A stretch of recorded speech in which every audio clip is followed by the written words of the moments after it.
I want you to think about the best organization you've ever been a part of. Maybe it was a school, maybe it was a company, or maybe it was a sports team. Now think about the worst. What made them so different? Most people will start talking about the things they could see. The management team or the school leader, the meetings, communication, morale. But here's what I've learned after more than 20 years leading teams in education and now in the private sector. The things you can see on a day-to-day basis are rarely the reason an organization succeeds or fails. It's the things you can't see. Actually, it's 3 very specific things you can't see. And once you learn what these 3 things are, you won't be able to unsee it. I'm Jennifer, and I've spent more than 2 decades in education as a teacher, school principal, and district leader before moving into the corporate role as a COO in the construction industry. And one of the things that shocked me the most when I made the transition was how similar the challenges are between education and the private sector. And even though there's different buildings, different acronyms, and jobs, they all have different levels of problems with their culture. That's when I realized that most organizations are trying to solve culture at the superficial level while the issues live much deeper. And today, I want to show you what I mean and what to do about it. Imagine an iceberg. Above the waterline is the part everyone sees. Below the waterline is the part that nobody sees. And yet the biggest part, the part underneath the water, is 90% of the iceberg. Organizational culture works exactly the same way. When leaders talk about climate and culture, they often point to the top part, the visible things, the mission, the vision statement, the company values, the KPIs, the employee appreciation lunch, the holiday party, the staff retreat, the social media posts, everything anyone can see. But those things aren't culture. They're evidence of culture. But culture lives below the waterline. That's where you're going to find beliefs, values, identity, worldview, respect, concepts of authority, and success. What people do when nobody's watching. Basically, those are the unwritten rules people learn after about being there 30 days. People learn things like, can I speak up here? Can I admit a mistake? Will my manager really support me? Do people actually live the values they say they believe? Those are subconscious culture questions we ask ourselves when we're in a new environment. And here's the dangerous part.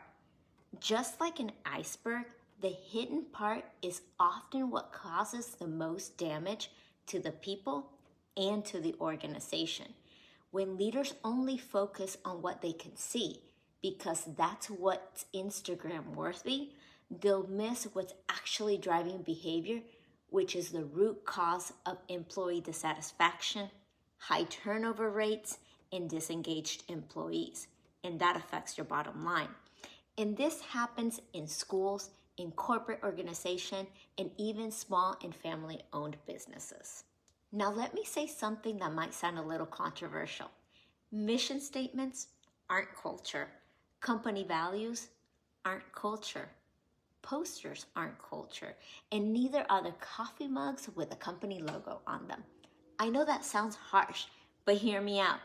If your website says collaboration is important, but every department operates in a silo, you don't have a culture of collaboration. If your values say innovation matters, but every new idea gets shut down, you don't have a culture of innovation.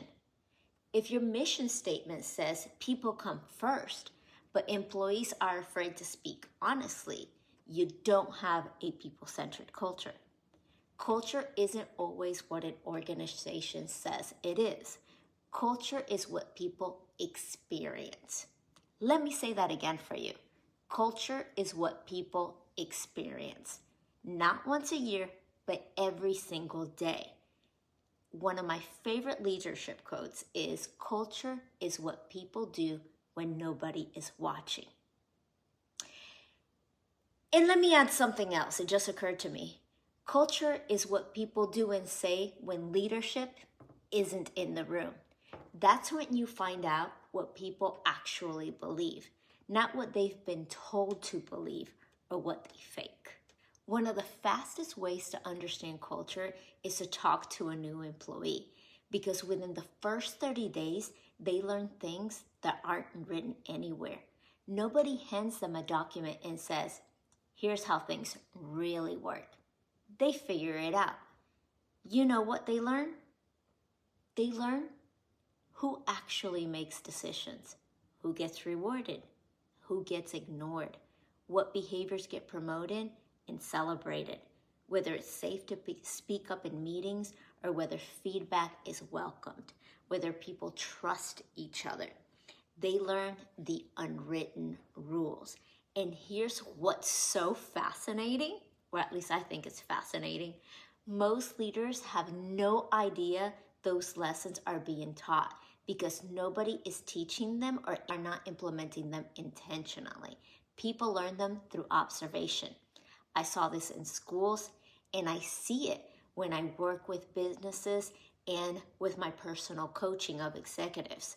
I experience it when I go places. I see it everywhere. The culture is teaching people long before the people in charge realize it. This is why culture isn't a communication problem, it's a behavior problem.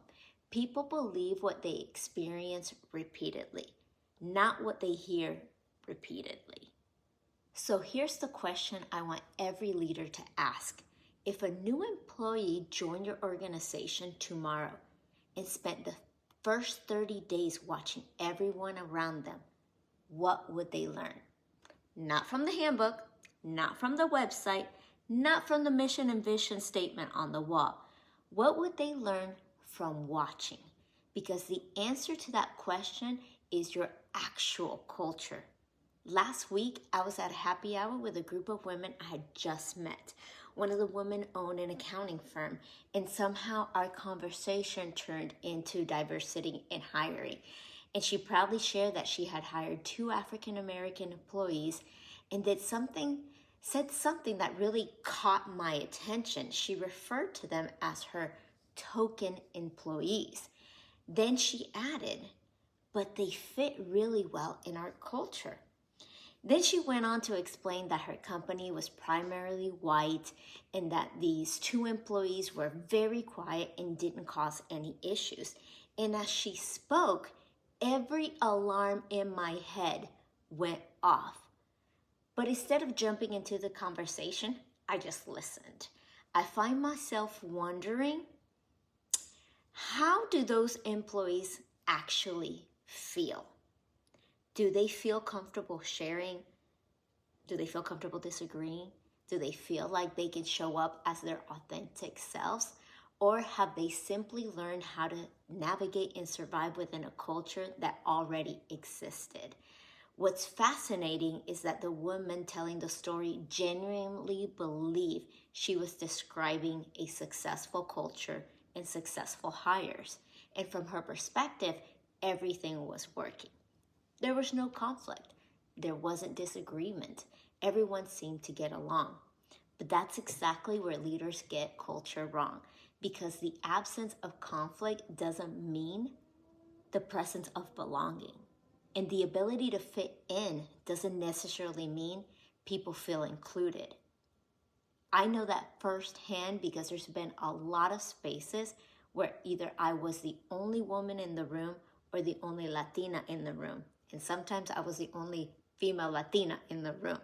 What she was describing something called shallow culture, that visible behavior, that top of the iceberg, the quiet employees, the polite interactions, the appearance of harmony. But real culture lives below that waterline. The deeper questions were never asked. A good question would have been, whose voices and perspectives are we missing in our firm? That would have been a better question for hiring. From what she told me, She's living and running her business in surface and shallow culture. And yet, those are not the parts that shape whether her people feel valued, respected, and are able to contribute their best work. Those three pieces of culture make up the cultural iceberg, and all three are needed to have a well-rounded employee experience healthy work culture. If this idea of the cultural iceberg resonates with you, you're going to love the next few videos because we're going to talk about why most culture initiatives fail, why leaders accidentally teach the opposite of what they want, and how culture is shaped through everyday behaviors. If you found this video helpful and it made you really think about yourself and your culture, hit subscribe and share with a leader who's trying to build something better. And remember, what leaders can't see is often what matters most.